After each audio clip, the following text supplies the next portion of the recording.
Perkenalkan, saya Satrio Utomo Al-Abiyu Hartono, asal sekolah SMA Negeri 11 Semarang, Kota Semarang, Provinsi Jawa Tengah. Kepada kawan, karya Khairil Anwar.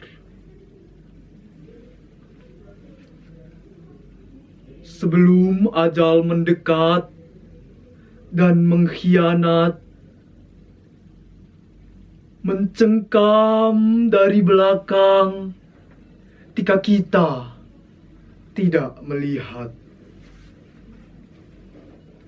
Selama masih menggelombang dalam dada, darah serta rasa, belum bertugas kecewa dan gentar, belum ada. Tidak lupa, tiba-tiba bisa malam membenam, layar merah berkibar hilang dalam kelam.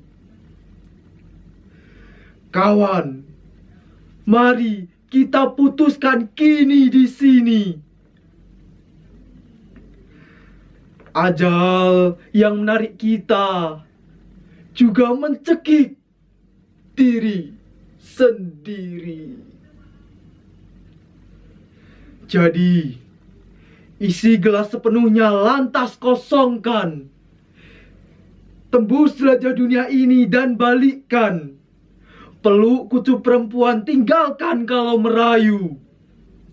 Pilih kuda yang paling liar, pacu laju, jangan tambatkan pada siang dan malam.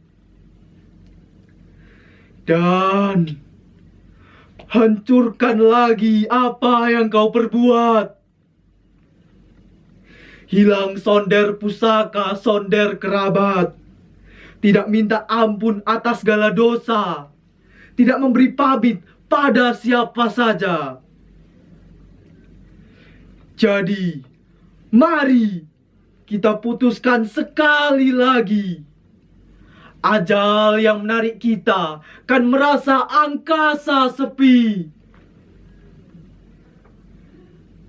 Sekali lagi kawan, sebaris lagi. Tikamkan pedangmu hingga ke hulu. Pada siapa yang mengairi kemurnian madu.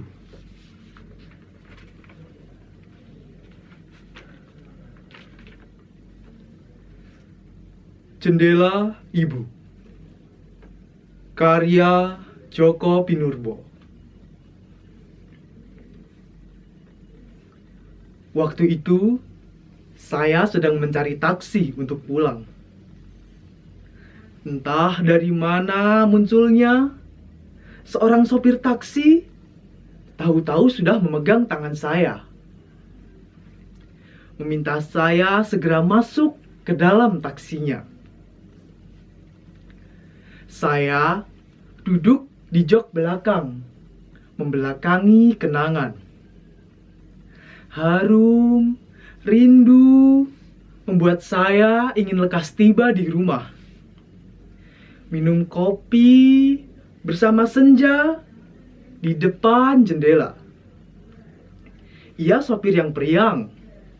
Saat taksi dihajar kemacetan, ia bernyanyi-nyanyi sambil menggoyang-goyangkan kepalanya yang gundul. Tambah parah macetnya, tambah lantang nyanyinya, tambah goyang kepalanya. Sopir taksi tentu tak tahu, saya tak punya jendela yang layak dipersembahkan kepada senja.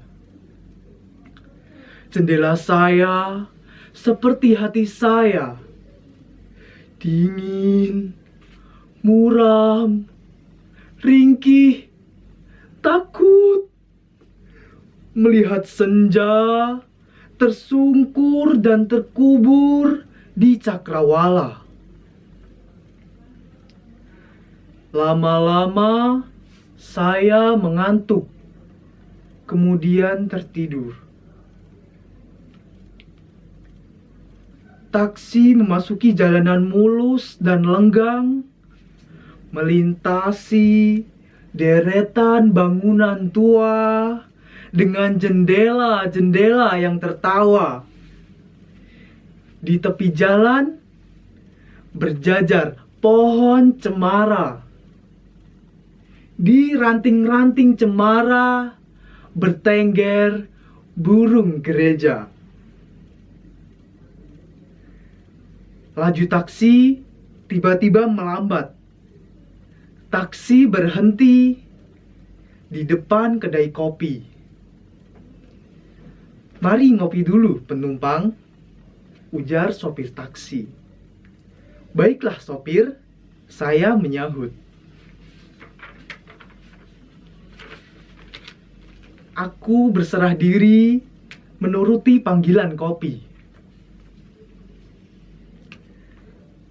Di kedai kopi telah berkumpul beberapa sopir taksi beserta penumpang masing-masing.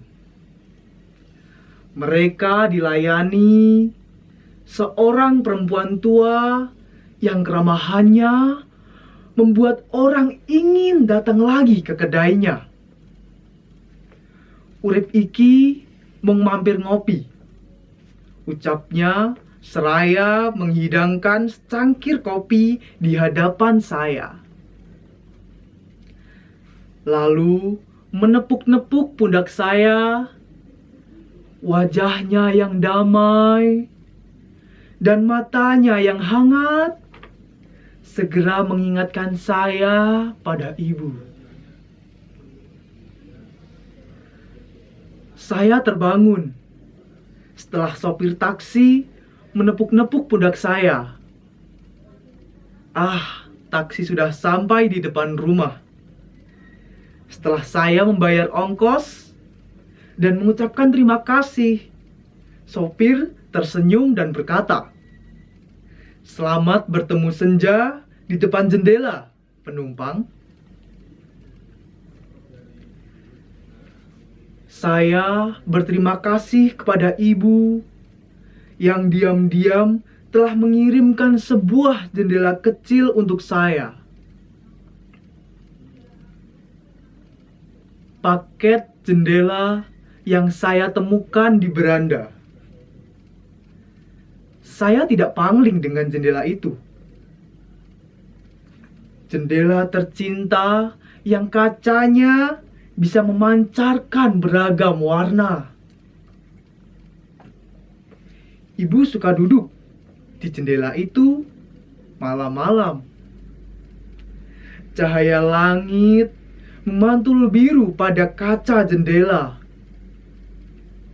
Ketika malam makin mekar dan sunyi kian semerbak, ibu melantunkan tembang asmaradana dan mata ibu sesekali terpejam. Ibu menyanyikan tembang itu berulang-ulang sampai anak-anaknya tertidur lelap.